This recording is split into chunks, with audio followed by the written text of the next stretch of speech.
കോൺഗ്രസിൽ ആരാകും മുഖ്യമന്ത്രി?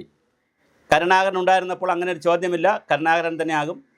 എ.കെ. ആൻ്റണി ആയപ്പോൾ അങ്ങനെ ഒരു ചോദ്യമില്ല, എ.കെ. ആൻ്റണി തന്നെയാകും.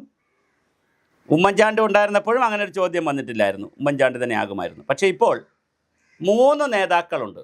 3 പേർക്കും 3 തരത്തിലുള്ള മെരിറ്റാണ്. കെ.സി. വേണുഗോപാലിൻ്റെ മെരിറ്റ് എന്തെന്ന് ചോദിച്ചാൽ അദ്ദേഹം AICCയുടെ സംഘടനാ ജനറൽ സെക്രട്ടറിയാണ്. അപ്പോൾ ഡൽഹിയിൽ നല്ല സ്വാധീനമുള്ള ആളാണ്. അഖിലേന്ത്യാ തലത്തിലും വലിയ സ്വാധീനമുണ്ട്. കാരണം അതൊരു പരസ്പര ബഹുമാനത്തിൽ അങ്ങോട്ടും ഇങ്ങോട്ടുമൊക്കെ അദ്ദേഹത്തിന് എല്ലാവരും സഹായിക്കും.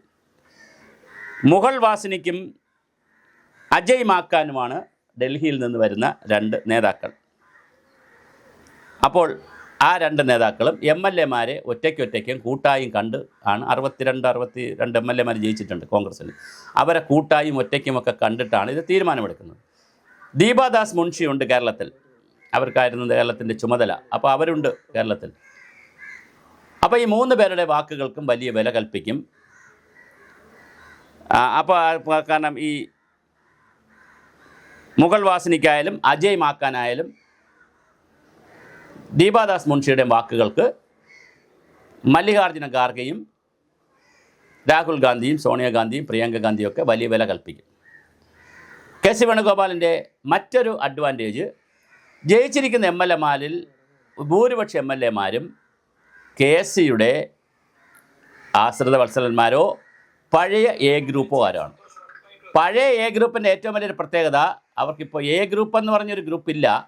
പക്ഷേ എങ്കിൽ പോലും ആ എണ്ണമെടുത്താൽ അവർ KSയുടെ കൂടെ നിൽക്കുന്നവരാണ്. അവരുടെ ആളുകളാണ് ഈ സോഷ്യൽ മീഡിയയിലൊക്കെ KSക്ക് വേണ്ടി ബഹളം ഉണ്ടാക്കുന്നത്. അനുഭവ സമ്പത്തും പൊളിറ്റിക്കൽ മെച്യൂരിറ്റിയും വെച്ച് നോക്കുമ്പോൾ, മെച്യൂരിറ്റി മീൻസ് പ്രായം കൊണ്ട്, അനുഭവം കൊണ്ടുള്ള മെച്യൂരിറ്റി വെച്ച് നോക്കുമ്പോൾ രമേശ് ചെന്നിത്തല മുൻ മന്ത്രിയായിരുന്നു, ആഭ്യന്തരമന്ത്രിയായിരുന്നു, നേരത്തെ ഗ്രാമവികസന മന്ത്രിയൊക്കെ ആയിരുന്നു. അപ്പോൾ ആ നിലയിൽ രമേശ് ചെന്നിത്തലയ്ക്കും ഒരു സാധ്യത കാണും.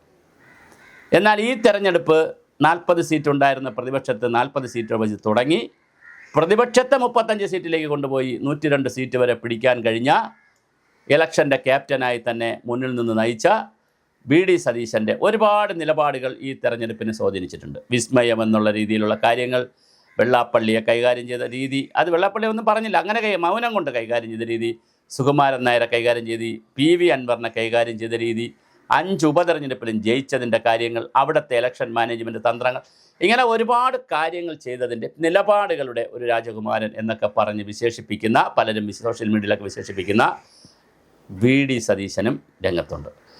VD സതീശൻ്റെ ഏറ്റവും വലിയൊരു പരിമിതി അദ്ദേഹത്തിനൊരു ഭാഗ്യക്കുറവുള്ള മനുഷ്യനായിട്ടാണ് അദ്ദേഹം തന്നെ പറയാറുണ്ട്. കപ്പിനും ചുണ്ടിനും ഇടയ്ക്ക് പല പദവികളും, ഉമ്മൻചാണ്ടി ഗവൺമെൻറ്റിൽ മന്ത്രിയാകേണ്ട ആളായിരുന്നു, പക്ഷേ അത് നടന്നില്ല. പക്ഷേ ഇപ്പോൾ പ്രതിപക്ഷ നേതാവായി. അപ്പോൾ കപ്പിനും ചുണ്ടിനും ഇടയ്ക്ക് പലപ്പോഴും നഷ്ടപ്പെടുന്ന ഒരു നേതാവാണ്. ആ ഭാഗ്യക്കേട് ഇപ്പോൾ VD സതീശനുണ്ടോ? ആരായിരിക്കും മുഖ്യമന്ത്രി? ഉപമുഖ്യമന്ത്രി ഉണ്ടോ? ആ മുഖ്യമന്ത്രി ഉപമുഖ്യമന്ത്രി കഴിഞ്ഞാൽ ആഭ്യന്തരമന്ത്രി ആരായിരിക്കും? മുഖ്യമന്ത്രി സ്ഥാനത്തേക്ക് ഇല്ലെങ്കിൽ KC ഇങ്ങോട്ട് വരാൻ സാധ്യതയില്ല. ആഭ്യന്തരമന്ത്രിയായിട്ടൊന്നും KC വരാൻ സാധ്യതയില്ല. മുഖ്യമന്ത്രി ആണെങ്കിൽ KC വേണുഗോപാൽ വരും, അല്ലെങ്കിൽ 2 പേരേ ഉള്ളൂ. ഈ 2 പേരിൽ ആരായിരിക്കും മുഖ്യമന്ത്രി? ആരായിരിക്കും ആഭ്യന്തര വകുപ്പ് മന്ത്രി? ഉപമുഖ്യമന്ത്രി സ്ഥാനമുണ്ടോ? 2.5 വർഷത്തേക്കുള്ള എഗ്രിമെൻ്റ് വല്ലതും ഉണ്ടോ? അങ്ങനെ വരാനുള്ള സാധ്യത കുറവാണ്. പിന്നൊരു സാധ്യതയുള്ളത് കാണുന്നത്, സീനിയറായിട്ടുള്ള, പ്രായം കൊണ്ട് എക്സ്പീരിയൻസ് കൊണ്ട് സീനിയറായിട്ടുള്ള രമേശ് ചെന്നിത്തല കീഴിൽ ജൂനിയറായ VD സതീശൻ ഇരിക്കുന്നതിന് കുഴപ്പമില്ലെന്നും, ജൂനിയറായ VD സതീശൻ്റെ കീഴിൽ സീനിയറായ രമേശ് ചെന്നിത്തല ഇരിക്കുന്നത് ശരിയാണോ എന്നുള്ള ഒരു നരേഷനും വല്ലാതെ കേരളത്തിൽ ഇറങ്ങി ഓടുന്നുണ്ട്. അപ്പോൾ അതും ഒരു പ്രധാനപ്പെട്ട ഒരു കാര്യം. ഇതിനിടയിൽ രമേശ് ചെന്നിത്തല, VD സതീശൻ, KC വേണുഗോപാൽ എല്ലാവരും ഇൻ്റർവ്യൂകൾ കൊടുക്കുന്നുണ്ട് ഓരോ ചാനലുകൾക്ക്. രമേശ് ചെന്നിത്തല പറഞ്ഞത്, അങ്ങനെ ഒരു കണക്കെടുപ്പൊക്കെ നടത്തിയാൽ തന്നെ ആരും അങ്ങനെ എതിർക്കില്ല, തനിക്കൊരു അവസരം കിട്ടും എന്നുള്ള, അവസരമല്ല, തനിക്കും ആ ഒരു മേന്മ കിട്ടും, അവസരമെന്ന് പറഞ്ഞില്ല, തനിക്കും ഒരു ചാൻസ് കിട്ടുമെന്നുള്ള ഒരു ഇൻഡയറക്റ്റ് മീനിങ്ങിൽ സംസാരിച്ചു.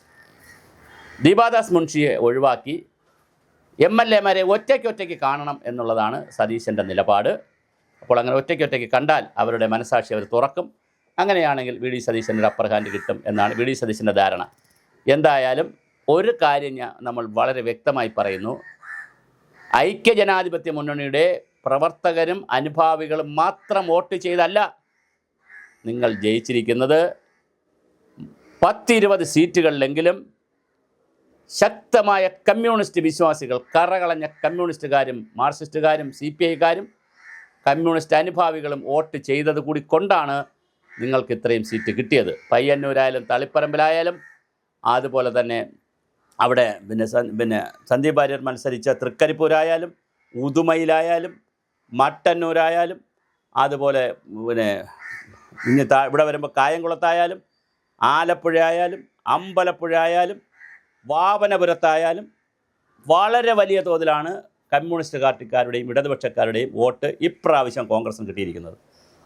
അത് ഇടതുപക്ഷത്തിൻ്റെ ആശയാഭിലാഷങ്ങളും താത്വികമായ കാര്യങ്ങളുമൊക്കെ പിണറായി വിജയൻ കുഴിച്ചു മൂടുന്നു എന്നുള്ളൊരു കാഴ്ചപ്പാടിൽ കൂടി കൊണ്ടാണ് ഇങ്ങനെ ഒരു വോട്ടിങ്ങിലേക്ക് വന്നത്. അതുകൊണ്ട് തന്നെ നിങ്ങൾ കുറച്ചുകൂടി ഉയരണം. നിങ്ങളൊരു ശരാശരി ഒരു 80-75 സീറ്റ് കിട്ടി മാർക്സിസ്റ്റ് വിരുദ്ധ വോട്ടുകൾ മാത്രം കിട്ടി ജയിക്കുന്നൊരു മുന്നണിയല്ല ഇപ്പോൾ. മാർക്സിസ്റ്റുകാരുടെയും കമ്മ്യൂണിസ്റ്റുകാരുടെയും ഇടതുപക്ഷ അനുഭാവികളുടെയും ഇടതുപക്ഷ സാംസ്കാരിക നായകരുടെയും ഒക്കെ വോട്ട് ഇപ്രാവശ്യം നിങ്ങൾക്ക് കിട്ടിയിട്ടുണ്ട്.